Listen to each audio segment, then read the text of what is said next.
ஆண்டவராகிய இயேசு கிறிஸ்துவின் நாம் மையப்படுவதாக இந்த நாளில் உங்களை யாவரையும் பார்ப்பதிலே மிகுந்த சந்தோஷம்.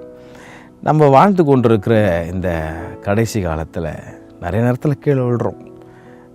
இயேசு கிறிஸ்துவின் ரத்தத்தால் நம்ம கழுவப்பட்டிருந்தாலும், ஞானஸ்தானம் பெற்றிருந்தாலும் அநேக நேரத்தில் தவறிடுறோம், கீழே விழுந்துடுறோம்.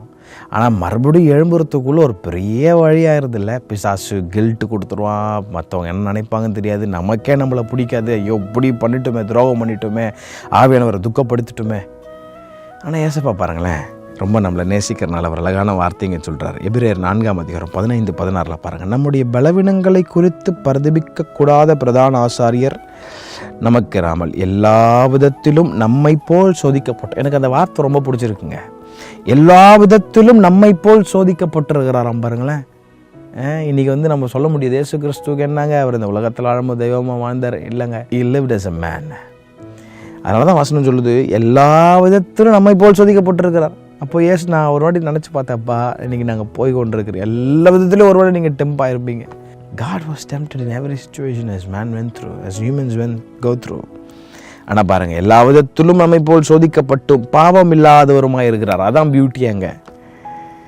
பிரதான ஆசாரியரே நமக்கு இருக்கிறார். ஆகையால் நாம் இரக்கத்தை பெறவும் ஏற்ற சமயத்தில் சகாயம் செய்யும் கிருபை அடையவும் தைரியமாய் கிருபா சண்டயத்தில் சேர கடவோம். அப்படி விழுறீங்களா, விழுந்து உக்காந்து இருக்கிறது அப்படியே ஐயோ போயிடுச்சே, இதுக்கப்புறம் எழுந்துக்க முடியலையே அப்படின்றவங்க உண்மையான கிறிஸ்தவம் கிடையாது. நான் விழுந்துட்டேன், எழும்பி நான் மறுபடியும் என் தகப்பன்கிட்ட ஓடுவேன். உண்மையை அர்ப்பணி, சும்மா விழுந்து எழுந்துக்கிறதல்ல.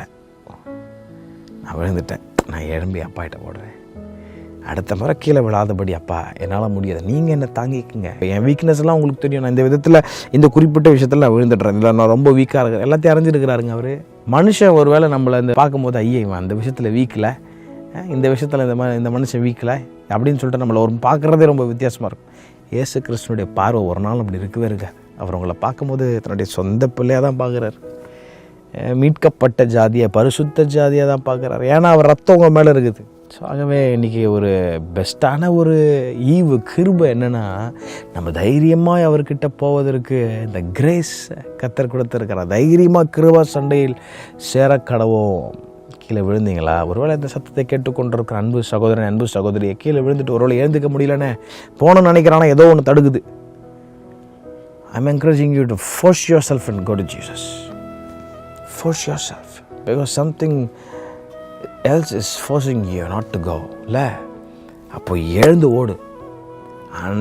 என்ன நினைப்பாங்க அதெல்லாம் உனக்கு மைண்டில் தேவையில்லை. எழும்பி ஓடு. உன்னை மறுபடியும் புதுசாக மாற்ற ஒருத்தர் காத்து கொண்டு இருக்கிறார். எழும்பி ஓடு, ஆண்டர்கிட்ட ஓடு. போய் ஒப்புரா, ஆண்டர்கிட்ட ஒப்பனா சொல்லு. ஆண்டவனை மறுபடியும் அவர் தம்முடைய கிருபையினாலே உன்னை புதிதாய் மாற்றவர் போதுமானவராக இருக்கிறார். தைரியமாக போங்க ஆண்டர்கிட்ட. கர்த்தர் தாமே யாவரையும் ஆசீர்வதிப்பாராக. ஆமென்.